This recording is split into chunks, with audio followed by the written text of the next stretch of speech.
آخر کار وہ وقت آ ہی جاتا ہے جس وقت کا سب کو بے صبری سے انتظار تھا۔ اب بہت ہی جلد علیزے اور حمزہ کی ملاقات ہونے والی ہے، کیونکہ جیسے ہی اب علیزے کو یہ اپرچونٹی ملتی ہے کہ وہ ایک اچھے سے آفس میں جائے اور جا کر جاب کرے، تو اس وقت وہ اس اپرچونٹی کو مس نہیں کرنا چاہتی تھی۔ تبھی وہ جاتی ہیں اور جا کر سی وی ڈراپ کرتی ہیں۔ اب سکندر اس کا انٹرویو لینے والا ہے، تب ہی بہت ہی جلدی میں ہوتی ہیں تو ایک دم سے گزرتے گزرتے اس کی ٹکر حمزہ سے ہوتی ہے اور اس کے ہاتھ میں جو فائلز ہوتی ہیں وہ گر جاتی ہیں اور سارے کاغذات بکھر جاتے ہیں۔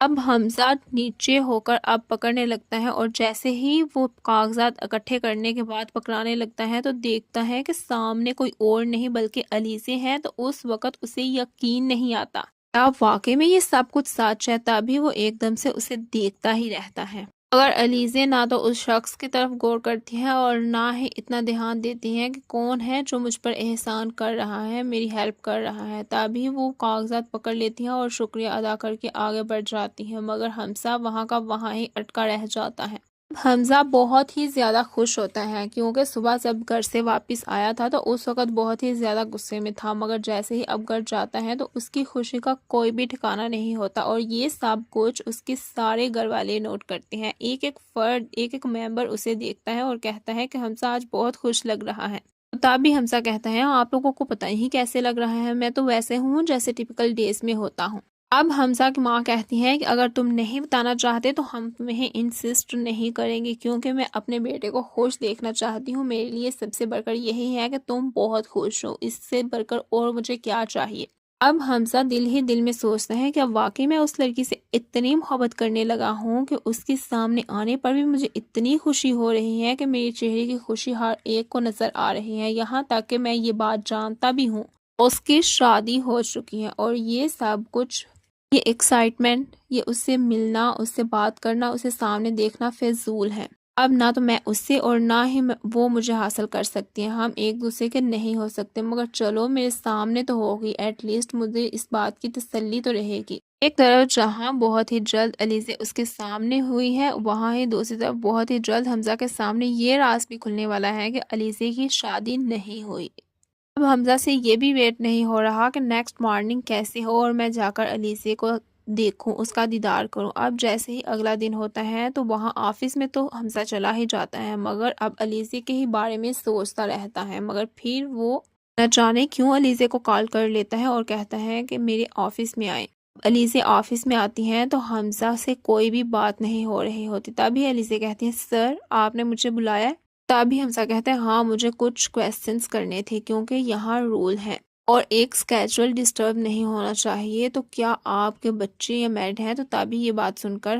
علیزے کہتی ہیں سر میرے اسکیجول میں کوئی بھی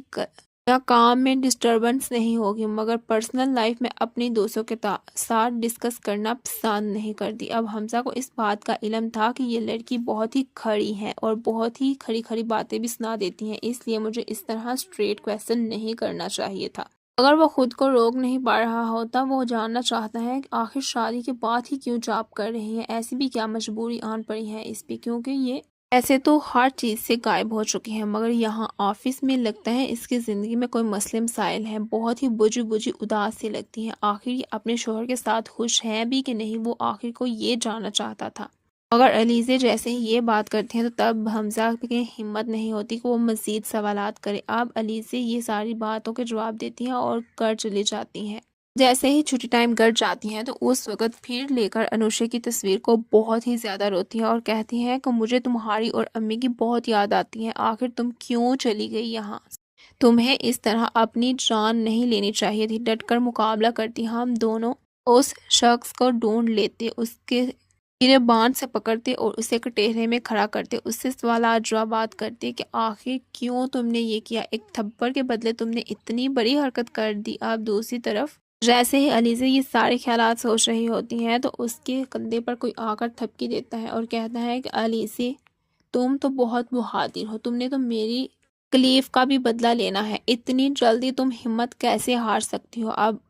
علیزہ جیسے ہی دیکھتے ہیں کہ انوشے، تو اس وقت اس کے منہ پر مسکراہٹ آ جاتی ہے، تب بھی کہتی ہیں کہ نہیں میں کیا کروں، میں بہت دکھی ہوں آج کل۔ تو یہ بات سن کر انوشے کہتی ہیں کہ تمہیں ان دکھوں کو اپنے راستے کی رکاوٹ نہیں بننے دینا، تمہیں اس سے مقابلہ کرنا ہے، انہیں اپنے راستے میں لانا ہے مگر اپنے پاؤں کے نیچے، نہ کہ اپنے سر کے اوپر سوار کرنا ہے۔ جب علیزہ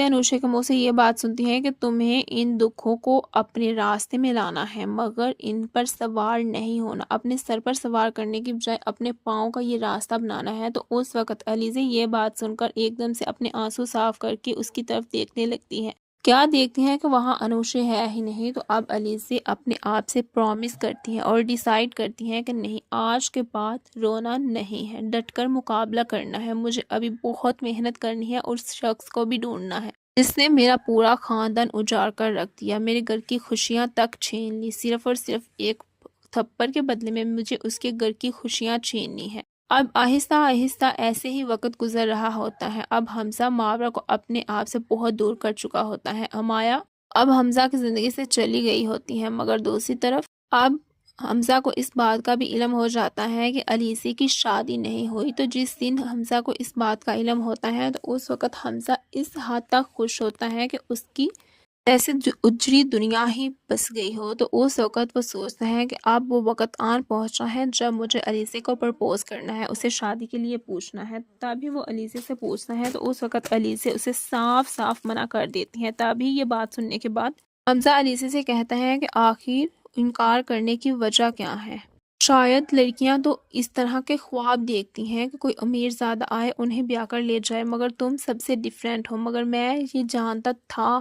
آخر تم انکار کیوں کر رہی ہو یہ جاننا چاہتا ہوں، اس کی وجہ کیا ہے؟ جو بھی ریزن ہے اس ریزن کو میں ختم کروں گا۔ تبھی علیزہ کہتی ہے کہ میں اس طرح تمہاری زندگی میں شامل نہیں ہو سکتی، نہ تو پیچھے میرا بھائی ہے اور نہ ہی باپ جو سوالات جوابات کرے مجھے چھوڑنے پر، اس وجہ سے مجھے اپنی زندگی کے فیصلے خود کرنے ہیں اور بہت ہی سوچ سمجھ کر کرنے ہیں۔ یہ بات سن کر حمزہ کہتا ہے کہ میں ہوں نا تمہارا سہارا بننے کے لیے، اسی لیے تمہارا سہارا بننا چاہتا ہوں۔ تو تبھی علیزہ کہتی ہے کہ مجھے اس میں کوئی شک نہیں، مگر اکثر جو کچھ حقیقت ہوتی ہیں وہ نظر نہیں آتی اور جو نظر آتی ہیں وہ حقیقت نہیں ہوتی، میں کیسے اعتبار کر لوں کہ تمہارے ساتھ میں زندگی واقعی میں خوشگواری کے ساتھ گزار دوں گی اور تم مجھے کبھی بھی تکلیف پہنچانے کا نہیں سوچو گے، اس کے لیے مجھے گارنٹی چاہیے۔ تبھی حمزہ کہتا ہے کہ بولو کیا کرنا ہے، تو میں ہر کام کرنے کے لیے تیار ہوں علیزہ، میں جانتا ہوں تم بہت اچھی اور سچی لڑکی ہو مگر میں تمہیں کھونا بھی نہیں چاہتا۔ تبھی علیزہ کہتی ہے کہ مجھے 50%